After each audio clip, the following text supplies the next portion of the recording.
సద్గురుం సర్వతోముఖం కైలాసవాసినం దేవం శివానందముపాస్మహే. వేదమయీం నాదమయీం బిందుమయీం పరపదోద్యదిందుమయీం మంత్రమయీం తంత్రమయీం ప్రకృతిమయీం నౌమి విశ్వవికృతిమయీం. ఈ సంస్కృతంలో సంస్కృత పదాలను దత్తపదాలుగా ఇచ్చినారు. వాటిని శర్మగారు సందర్భానుసారంగా శివపరంగా భక్తుల పరంగా చేసి మంచి రసరంజకమైనటువంటి పూరణ చేశారు. వారిని అభినందిస్తూ శ్రీ ముత్యంపేట గౌరీ శంకర్ శర్మ గారు ఇప్పుడు ఒక 2-3 దత్తపదులను 2-3 వినిపిస్తారు. 2-3 దత్తపదులను వినిపిస్తారు. నమస్సభాయి. సుధలం చిందెడు చందమామ తలపై శోభిల్ల విశ్వంభరన్ మధురానంతరస ప్రపూర్ణ జగతిన్ మాన్యంబుగా చేసి సద్బుధతన్ లోకులకీయగల్గు బుధుడవు వెంలాడ భూ విభుడై వెల్గెడి రాజలింగని పదం వేగొల్తు వాక్శుద్ధికై. వేములవాడ రాజరాజేశ్వర స్వామి దివ్య చరణాలను నమస్కరిస్తూ ఈరోజు చాలా గంగిగోవు పాలు గంటడైనను చాలు అన్నారు. మరి ఇక్కడ భక్తితో ప్రేమతో మీరందరూ మనమందరం కూడా లలితా చంద్రమౌళీశ్వర స్వామి వారి యొక్క సన్నిధిలో ద్వ్యర్థి కావ్యము రచించే సార్థకముగా కడు చమత్కార గర్భిత కవితలల్లే రామకృష్ణయ్య ఏకవి రాక్షకతల మహిత బంగరు తెలగాన మధుర వీణ. పెట్ట, కోడి, పుంజు, మేక ఈ పదాలు ఇచ్చారు. అంటే ఇవన్నీ కూడా జంతువులు. వీటిని చెప్తూ పార్వతీ కళ్యాణాన్ని వర్ణించమన్నారు. అది చెప్పడం జరిగింది. మరుడు గురిపెట్ట, పెట్ట వచ్చేసింది. మరుడు అంటే మన్మధుడు. మరుడు గురిపెట్ట ధనువును మాయ చేసి వేడి చూపుల తూపుల కోడిపోక, వేడి చూపుల తూపులకు ఓడిపోక వలపు తలపులు పేర్మితో పుంజుకొనగా మేనకా సుత మనసు మమేకమయ్యే లోక కళ్యాణమహిత సుశ్లోకమయ్యే పార్వతీ పరమేశ ప్రణయలీలా అంటూ అక్కడ ఈ ఇచ్చినటువంటి పెట్టనేమో గురిపెట్ట. మన్మధుడు తన బాణాలు ఎక్కుపెట్టినా కూడా ఈశ్వరుడు చెలించలేదు. ఎందుకంటే ఆయన అన్నిటికీ అతీతుడు కాబట్టి ఆయన మన్మధుణ్ణి దహనం చేసేటువంటి వాడు పరమేశ్వరుడు. కాబట్టి మన్మధుని యొక్క బాణాలు ఆయన ఏమీ చేయలేవు. మాయ చేసి వేడి చూపుల తూపులకు ఓడిపోక, తూపుల కోడిపోక, కోడిని ఆ రకంగా తీసుకురావడం జరిగింది. వలపు తలపులు పేర్మితో పుంజుకొనగా మేనకా సుత పార్వతీదేవి మనసు మమేకమయ్యే, మమేకం దాంట్లో మేక వచ్చేసి ఇలా పార్వతీ పరమేశ్వర ప్రణయలీల అంటూ ఆ పార్వతీ పరమేశ్వరుల యొక్క కళ్యాణాన్ని వర్ణించడం జరిగింది. ఇక్కడ కూడా లలితా చంద్రమౌళీశ్వర స్వామి మరి వారి యొక్క చల్లని చూపులు మీకు మాకు ప్రసరించి లోక కళ్యాణాన్ని వదరించుగాక అంటూ చెప్పడం జరిగింది. యాదాద్రిలో చేసినటువంటి శతావధానంలో సినీ తారల పేర్లను దత్తపదిగా ఇచ్చారు.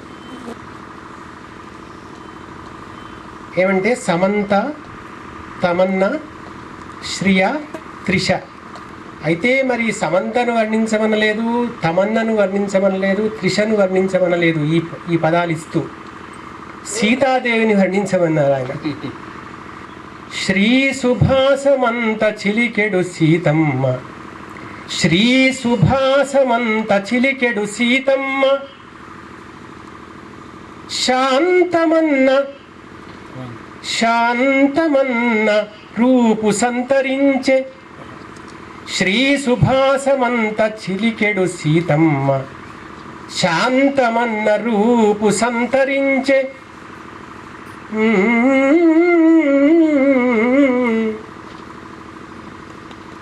శుభకళాస్య శుభకళాస్య రూప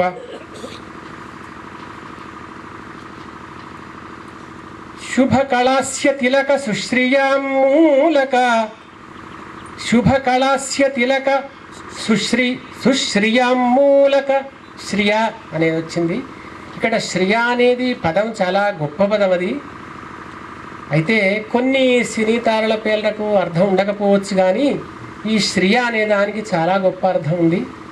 కాబట్టి సుశ్రియాం మూలక అంటే సంపదలకు మూలమైనటువంటిది అని సీతమ్మ. శుభకళాస్య తిలక సుశ్రియాం మూలక ఆ త్రిశక్తి రూప శ్రీ త్రిశక్తి రూప చిత్తదీప శ్రీ త్రిశక్తి రూప చిత్తదీప. రిక్షా, లూనా, చేతకు, రాజదూత్ అని పదాలు వాహనాల పేర్లువి. ఈ వాహనాల పేర్లనిచ్చి రామాయణ పరంగా పూరించమన్నారు. అప్పుడు నేను స్పందించిన విధానం ఏంటంటే, మానుగనంతరిక్షగతి మారుతి ఏగెను లంకలోన కాలూన. మానుగ అంతరిక్షగతి మారుతి ఏగెను లంకలోన కాలూన. జయించె లంకిణిని లోక కళంకము మాన్పు కోసమై. లోక కళంకము మాన్పు కోసమై జ్ఞానిగా సీతగన్గొనెను సాహసము కపిరాజు చేతకున్. వానరులెల్ల జోతలను వల్కిరి వానరులెల్ల జోతలను వల్కిరి. వే సహకారులై భళీ. హాలెండు, పోలెండు, నెదర్లాండు, ఐలాండు అని ఈ పదాలు, వీటిని కూడా రామాయణ పరంగా ఒక అవధానంలో పూరించడమైంది. అవనీజన్ కనుగొండు మీరలిక హాలెండు లెండింక. అవనీజన్ కనుగొండు మీరలిక ఆహా లెండు లెండింక. ఈ భువనాలన్నిట దేవిని వెదకగా పోలెండు ప్రోద్దండులై.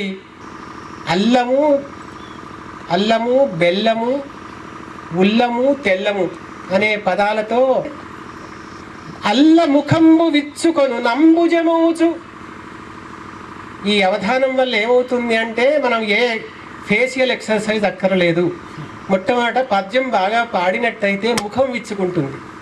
విన్నవాళ్ళకు కూడా పద్యం పాడినట్టయితే ముఖం బాగా విచ్చుకుంటుంది. అంటే మన తెలుగు భాషలో ఉండేటువంటి ఆ సొగసుదనం, తెలుగు భాషలో ఉండేటువంటి కొన్ని ఒత్తులు, కొన్ని రకాల ఆ అక్షరాల మెలికలు, అవన్నీ కూడా మన ముఖ వికాసానికి బాగా తోడ్పడతాయి.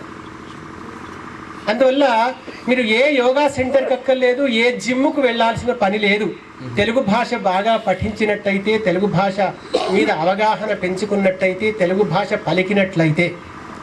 అందువల్ల నేను చెప్పిన విధానం ఏంటంటే, అల్లముఖంబు విచ్చుకొను నంబుజమౌచు శతావధానకం బెల్ల ముదంచితంబు. శతావధానకం బెల్ల ముదంచితంబు. బెల్లము వచ్చింది ఇక్కడ. అల్లము అల్లం కాదు, బెల్లం కాదు. అల్లము అనేది పదాలు విరిగాయి. ఇక్కడ దత్తపదిలో సొగసు ఎలా వస్తుంది అనంటే, పదాల నడుము విరగాలి. ఆ పదాల నడ్డి విరిగి అది వేరే అర్థానికి పరిణమించాలి. అలా ఉన్నప్పుడు దత్తపది సొగసుదనం. అందువల్ల అల్లముఖంబు విచ్చుకొను నంబుజమౌతు శతావధానకం బెల్ల ముదంచితంబు. జనియించదు వైటుకే వైరస్ ఇచ్చటన్. మైండ్కు వైరస్ ఎప్పుడూ పట్టదు. ఇప్పుడు అవధానం అనేది ఏమంటే మేధా సంపత్తితో కూడుకున్నటువంటి పని కాబట్టి, అవధానం అనేది మేధా సంపత్తితో కూడుకున్న పని కాబట్టి, కంప్యూటర్ కంటే కూడా మించిన వాడు మనిషి అనే విషయం తెలియజేస్తుంది. మనిషి మేధ కంప్యూటర్ను మించింది. అందువల్ల ఈ మేధకు Y2K వైరస్ సోకదు. కంప్యూటర్కు వైరస్ సోకుతుంది, కానీ మేధకు వైరస్ సోకదు అనేది ఇక్కడ చెప్పింది. జనియింపదు వైటుకె వైరసిచ్చటన్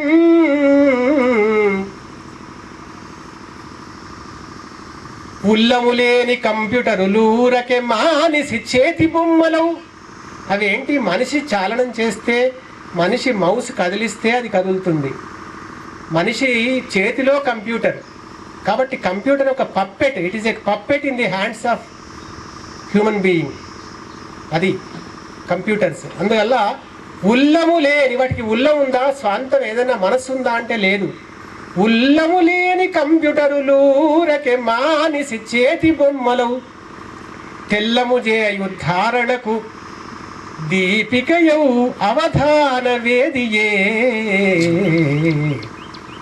అని